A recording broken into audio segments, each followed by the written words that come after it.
Это обзор чрезвычайных происшествий в студии Александр Хавренко. И начнем мы с новостей нашего региона. В полицию Нерюнгринского района обратился 38-летний житель Нерюнгри. Мужчина пояснил, что решил приобрести подешевле билеты на железнодорожный транспорт до Благовещенска для своей дочери. Для этого он воспользовался интернет-сайтом, который ему выдал поисковик. Мужчина ввел все необходимые данные и указал адрес своей электронной почты, куда должны были отправить электронный билет. Затем со своей банковской картой произвел оплату в сумме 1850 рублей. Через некоторое время потерпевший решил проверить, отправили ли ему билет. Однако билета не оказалось. Тогда мужчина решил связаться с технической поддержкой сайта. В ответном сообщении говорилось, что якобы некоторые данные были введены некорректно, и их необходимо ввести еще раз и еще раз совершить оплату в том же размере. Заявителя это не смутило, хотя списание денежных средств уже произошло при первой попытке, и он снова повторил все действия. В результате мужчина лишился 3700 рублей и остался без билета. В Ленске завершено расследование уголовного дела по обвинению 40-летнего местного жителя в покушении на убийство. Следствием установлено, что 26 октября 2019 года обвиняемый и его 48-летняя супруга на кухне своей квартиры распивали спиртные напитки. В ходе застолья он предъявил женщине претензии по поводу злоупотребления алкоголем, и на этой почве между ними возникла ссора. По мере развития конфликтной ситуации супруги вышли на балкон квартиры, расположенной на 3-м этаже дома, где мужчина толкнул женщину к перилам, после чего схватил ее руками в области бедер, приподнял и перекинул через ограждение.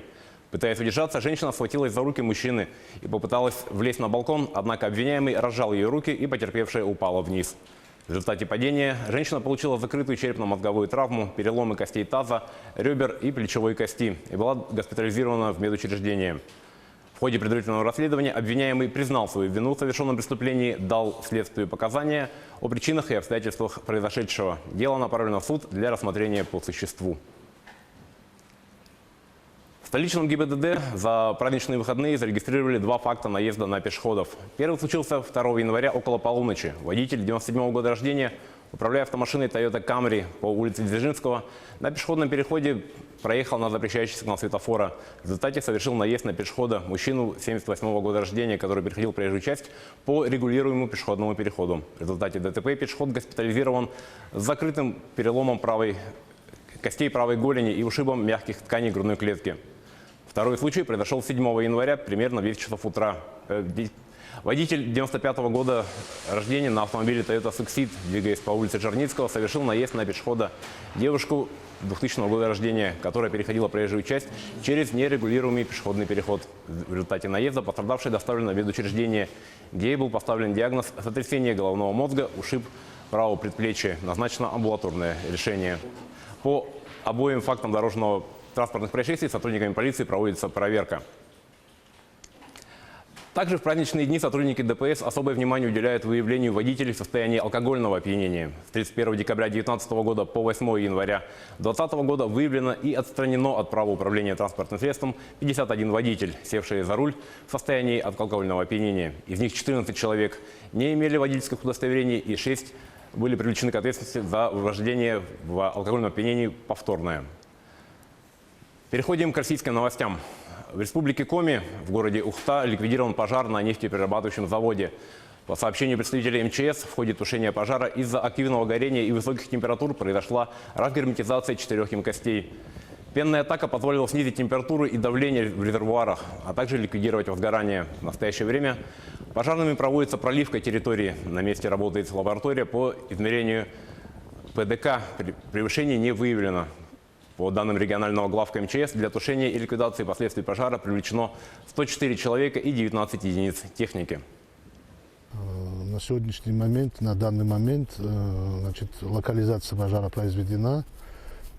Полностью пожар на земле затушен, идет возгорание жидкости, которая осталась в емкости. Подъехал пожарный поезд со станции Сосногорск с 2 емкостями по 60 кубов и 5 тонн пенообразователя. Сейчас в данный момент идет заливка места пожара пеной, идет тушение. Так что угрозы, что будут еще взрывы, нет. И в завершении выпуска к мировым новостям. Тысячи людей вышли на акцию протеста в Белграде против Черногорского закона о свободе вероисповедания и убеждений и правовом положении религиозных общин. По мнению оппонентов, закон ущемляет права сербской православной церкви в Черногории и чреват изъятием ее собственности в пользу государства. Автором идеи многие наблюдатели считают черногорского президента. Подробности в репортаже Сергея Берец. Тысячи православных сербов собрал протестный молебен шествия в Белграде вечером в среду. Его участники, духовенство и миряне, возмущены законом Черногории о религии, который был принят в конце прошлого года и вступил в силу на Рождество по юлианскому календарю. Одно из положений документа допускает изъятие в пользу государства собственности Сербской православной церкви в Черногории. Чтобы избежать национализации, религиозные общины должны доказать, что недвижимое имущество принадлежало им до 1918 года, когда Черногория в союзе с Сербией стала частью королевства сербов, хорватов и словенцев. У собора Святого Саввы после богослужения к верующим обратился епископ Стефан.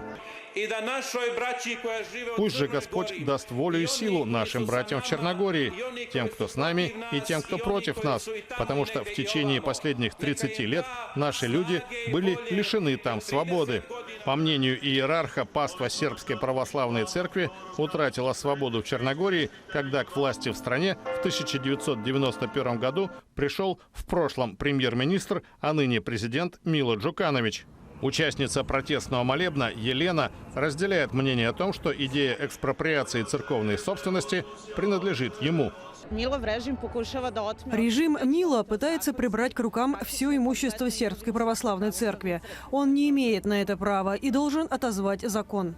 Акции протеста против политики Подгорицы в отношении свободы вероисповедания и правового статуса религиозных общин прошли в самой Черногории, Сербии и Республике Сербской в составе Боснии и Герцеговины. Прозападный политик Джуканович обвиняет сербскую православную церковь в подрывной деятельности и отстаивании интересов Белграда. На этом наш выпуск подошел к концу. О чрезвычайных происшествиях в мире, в стране и республике мы расскажем в следующих выпусках новостей.